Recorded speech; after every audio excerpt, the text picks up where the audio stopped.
Every single time you use something like ChatGPT, or you ask Google for a translation, or even when your code editor just magically auto-completes a line, you are tapping into a technology that basically exploded into existence thanks to one single research paper back in 2017. It's called Attention is All You Need, and it quietly solved one of the absolute biggest problems in AI. So let's dive in and see just how they pulled it off. All right, here's our game plan. We're going to start with the big problem AI used to have with, well, memory. Then we'll look at the first little glimmer of a solution, a clever shortcut. After that, we'll get to the main event, the radical idea in the paper itself. Then we'll peek under the hood a bit to see how it all works with something called queries, keys, and values.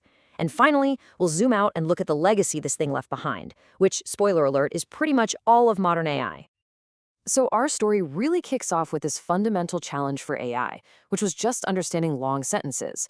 For years, this was a massive headache, especially for a task like machine translation. To really get why this was so hard, you gotta ask a pretty basic question. How does a computer even read a sentence in the first place? Well, before 2017, the most common method was using something called a recurrent neural network, or an RNN for short. Okay, so an RNN reads a sentence one word at a time, sequentially. It starts with the first word, the, and it crunches it down into this mathematical summary called a hidden state. Then it takes the next word, cat, and combines it with the memory of the last word to create a new updated summary. And it just keeps doing this step by step by step until it hits the very last word. Now, here's where the problem comes in. All the meaning from that entire sentence has to get squeezed into that one single final hidden state. Think about it. It's like trying to remember a really long and complicated story, but you're only allowed to remember the very last sentence you heard. All that important info from the beginning, it gets watered down or just plain lost. In the field, they call this the long-range dependency problem, and it was a huge, huge roadblock. But, researchers are clever, and they had started to develop this really neat workaround, kind of an informational shortcut that offered the first real glimmer of a solution to this memory problem. This shortcut was called an attention mechanism, and the idea was pretty brilliant. Instead of forcing the AI to rely only on that squished, compressed memory from the last step, attention let the model look back at all the words from the original sentence. It could then pick out the most relevant ones for whatever it was trying to do right now. So here's the bottom line. It's basically like giving the AI a cheat sheet. If it's in the middle of translating a sentence and it needs to figure out the main verb, it can just directly attend to that verb in the original text, even if that verb was 10 words ago. Now, this definitely improved performance, but it was still just a patch, a band-aid on the old, clunky, one-word-at-a-time system. And that, right there, brings us to 2017, and the paper that just changed everything. A team at Google had this totally radical thought. They said, wait a minute, what if the cheat sheet wasn't just a helper? What if the cheat sheet was the entire system? This one sentence, right from the paper's abstract, was an absolute bombshell in the AI community. They weren't just adding attention to the old models anymore. No, they were throwing out the entire sequential one-word-at-a-time process. The whole thing. They proposed this brand new architecture called the transformer, and it was built only on attention. And their new model, it just works completely differently. Instead of reading word by word, the transformer sees the entire sentence all at once. It's got two main parts. You have an encoder on the left, which builds this really rich understanding of the original sentence, and then a decoder on the right, which uses that understanding to generate, say, a translation. And the real magic is that both of these parts are constantly using attention to talk to each other and to look at any part of the sentence they need whenever they need it. So why was this so much better? This little table from the paper tells the whole story. Look at the maximum path length. That's basically the distance information has to travel between any two words in a sentence. In the old recurrent models, that path just got longer and longer the longer the sentence was. But with self-attention, the path length is constant. It's always one. It's like every single word has a direct, non-stop superhighway to every other word in the sentence. No more getting lost along the way. Okay, so how does this information superhighway actually work under the hood?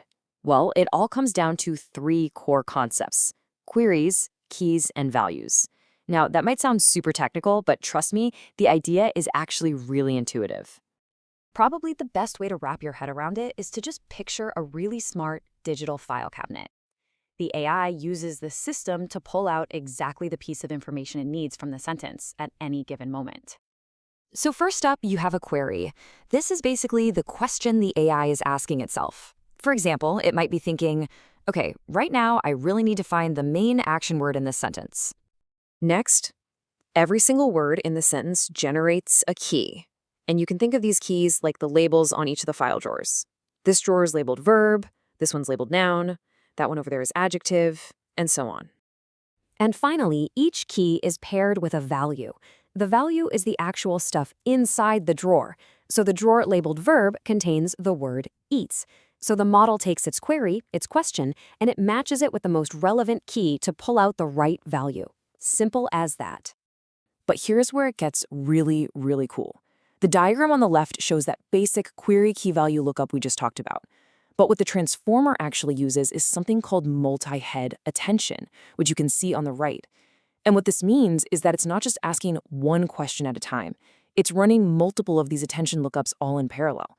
It's like having 8 different researchers digging through that file cabinet at the exact same time for 8 different things. One's looking for the verb, another's looking for the subject, a third is looking for, I don't know, stylistic tone. This gives the model an incredibly deep and layered understanding of the text, and it does it all at once. Now, this new architecture wasn't just some neat idea on a whiteboard. The results were immediate, they were dramatic, and they basically kicked off a whole new era for artificial intelligence. I mean, the results were just stunning. On a standard benchmark test for English to German translation, the transformer hit a new state-of-the-art score of 28.4. Now, you have to understand, in this field, improvements usually come in these tiny little fractions of a point. This didn't just nudge the record forward, it completely smashed it. And it wasn't a fluke. On the English to French test, it did it again, setting a new record of 41.0. But here's the real kicker. It did all of this while training way faster and way cheaper than the older, more complicated models. It was better, it was faster, and it was more efficient. It was the whole package. So in the end, the transformer gave AI 3 massive gifts. Because it processed everything at once, it was incredibly parallelizable, which means you could train it super fast on modern hardware. 2, it just delivered flat-out superior quality results. And 3, and this is the most important one, it became the fundamental building block for almost all the modern AI we interact with. The T in GPT? Yep, that stands for transformer. By solving this long-range dependency problem, attention is all you need basically unlocked a door that AI researchers had been banging their heads against for years. It gave machines a way to understand context and relationships over vast stretches of text, almost like giving them a perfect memory. And that really just leaves us with a fascinating question. Now that AI can remember, what are we going to teach it next?